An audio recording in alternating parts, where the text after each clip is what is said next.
pelajarannya ATP untuk bioteknologi.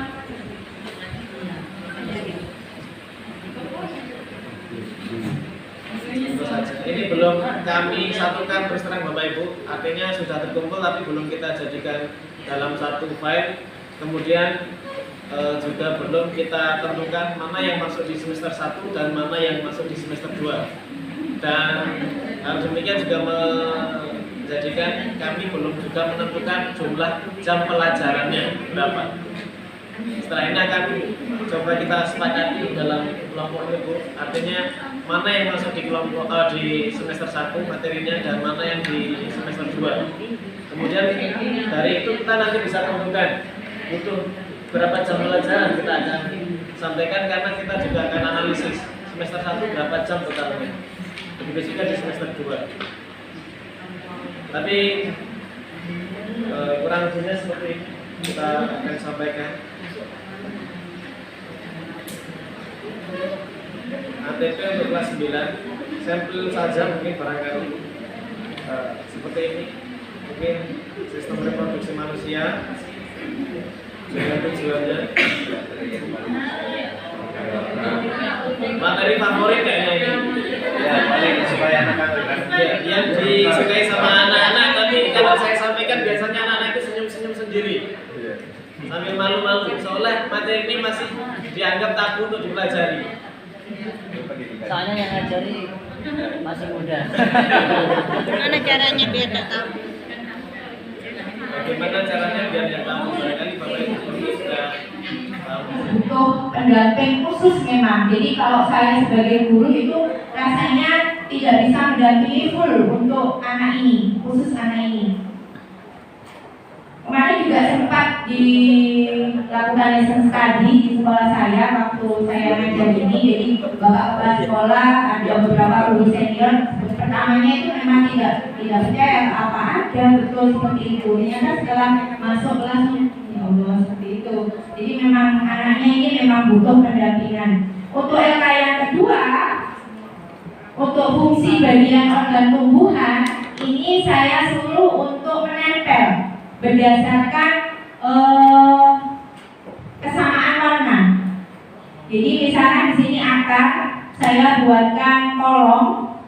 Nah nanti dia menempel, sudah saya potong-potongkan karena pada pertemuan sebelumnya itu saya suruh potong sendiri, ternyata bentuknya tidak karuan karena tidak didampingi seperti itu. Artinya yang kedua saya sudah potongkan, saya sudah tinggal nempel saja. Nah di sini nanti di bagian ini jadi anaknya tinggal menempel sesuai dengan warna yang ada. Jadi kalau kuning ya kuning, biru ya biru seperti itu. Jadi ini sudah saya buatkan fungsinya masing-masing organ itu seperti apa. Silahkan kamu tempel di sini di kotak yang sudah disediakan. 5-6-nya kita ambil 4 soal, maka nanti di kelas yang mau kita ajarkan itu kita ambil 2 soal seperti itu. Jadi ada perbandingan 2:1. Nah ini juga akan bisa kita lakukan untuk kelas 8 dan kelas 9. Kalau saya ada satu guru yang memang rajin sekali, setiap kali mau masuk bab itu ada asesmen diagnostiknya. Jadi misalkan bab 2-nya ini tentang gerak, maka nanti diagnostiknya ya kita cari hubungannya dengan gerak yang akan kita ajarkan sama pengetahuan mereka tentang gerak seperti itu. Mungkin ada tambahan dari Bapak Ibu yang lain? Tanya, Oke, monggo. Tanya Bu, ini yang kita hubungkan dengan yang ini. Saya tahu, saya ingin tahu dan saya sudah belajar. Ini maksudnya apa? Kan kita sudah misalnya memberikan soal diagnostik ya. Terus kalau kita hubungan dengan ini seperti apa itu yang saya tahu, ingin tahu dan sudah belajar? Jadi yang sudah saya lakukan kemarin, Ya. Jadi yang saya sudah lakukan kemarin itu sebagai acuan untuk mengelompokkan proses pembelajaran di kelas. Jadi nanti si anak, yang sudah tahu sekian persen berdasarkan kolom hasil jawaban siswa yang mengisi kolom itu tadi. Itu gimana? Prosesnya tidak ini, tulis materinya dulu. Dia beritahukan materinya dulu apa dibantu apa? Iya. Mereka udah langsung silakan nulis saja. Jadi kan macam-macam. Apa nanti di kelas 8 pakai 8 di pertemuan awal, bila di pertemuan awal pakai tes diagnostik lagi apa enggak? Kalau di tes diagnostik itu hanya di awal saja. Jadi tidak harus setiap pembelajaran melakukan tes diagnostik. Kemudian untuk buku itu tidak harus kemarin itu buku itu bukanlah jangan jadikan kiblat istilahnya. Jadi meskipun anak-anak tanpa buku pun mereka harusnya sudah bisa belajar. Gitu. Jadi buku itu tidak harus ada, kemudian harus sesuai dengan yang ada di buku susunannya. Kemudian target peserta didik di sini saya kemarin membedakan antara siswa dari hasil asesmen diagnostik tadi itu saya bedakan siswa yang mempunyai kemampuan kalau misalnya secara visual itu ada berapa persen, kemudian auditori berapa persen, kemudian kinestetik berapa persen. Jadi kita harus bisa mengetahui lebih awal kemampuan anak-anak untuk pengisian target peserta didik itu. Model pembelajarannya tatap muka. Kemudian yang kedua, komponen inti. Di sini tujuan pembelajaran juga diambilkan dari ATP tadi. Kolom tujuan pembelajarannya masukkan dengan copy di situ. Kemudian pemahaman bermaknanya. Di sini saya masukkan 2 item. Jadi kemampuan kehidupan, saya contohkan kehidupan manusia itu semakin berkembang dalam hal jumlah penduduk dan seterusnya. Jadi nanti kira-kira setelah pembelajaran ini, setelah pembelajaran tentang materi itu, si anak itu nanti dapat pembelajaran bermakna apa nantinya, dituangkan, dituliskan dalam pemahaman bermakna. Kemudian pertanyaan pemantik itu saya cantumkan beberapa untuk menstimulasi siswa.